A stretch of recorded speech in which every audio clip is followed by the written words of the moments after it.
Hi, come on in, have a seat. Thank you. It's good to see you. So, we left off last week talking about your stress at work and how that you feel this affects your ability to enjoy other parts of your life. I think you called it the domino effect, actually. Okay, yeah. It seems like you're somewhat distracted by something, and I'd like to welcome you to share if you'd like to.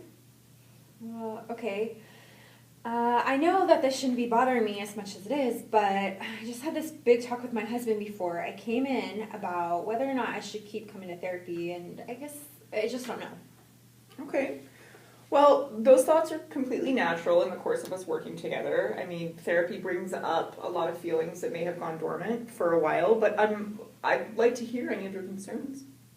Well, it's not that I don't want to stop coming or come, because every time I come out here, I feel lighter and so much better. Okay. So then it was actually your husband's opinion that you should stop coming and not yours. Yeah, I guess so. I mean, not really. Clarify what you mean by not really. Well, he didn't actually say he thinks I should stop coming. But you feel that it was implied? Well, no, I just think... I think he can tell that I'm frustrated by something in therapy, and he's using it as an excuse to get me to stop coming because of how expensive it is. Okay. Is it he that can tell, or you that's making this discovery? Me. Yeah, I'm sorry. It's me. I'm the one that's frustrated. You, however, chose to frame the situation by telling me that it was actually his opinion and not yours. Why do you think you presented your own opinion as his? I suppose it goes back to what we've been talking about with choice. Go on. Okay, well, like, if I say that it's his opinion, then I'm safe, and I get to avoid making the choice of starting an uncomfortable situation in this conversation, and I don't have to take any risk. Okay. Well, I'm really proud of you for making that observation. I hope that you see that I'm perfectly open to hearing any of your concerns, and you don't have to hide behind another to tell me your opinion. It also gives me great respect for you that you're willing to make an uncomfortable choice to stand up for your feelings. How does that make you feel? I feel good. Like, I can talk about what's important to me. That's great. I'd also, while we're talking about it, like to explore why you felt that your husband was concerned about the financial aspect of you coming to therapy. For many people, that's a reality. Is that the case? Well, maybe he's a little bit worried about it. I mean, who wouldn't be? But I think that, too, is another example of something that it's actually me that's worried about it. I guess I just feel guilty. Okay. Lean into that feeling of guilt. Elaborate on that for me.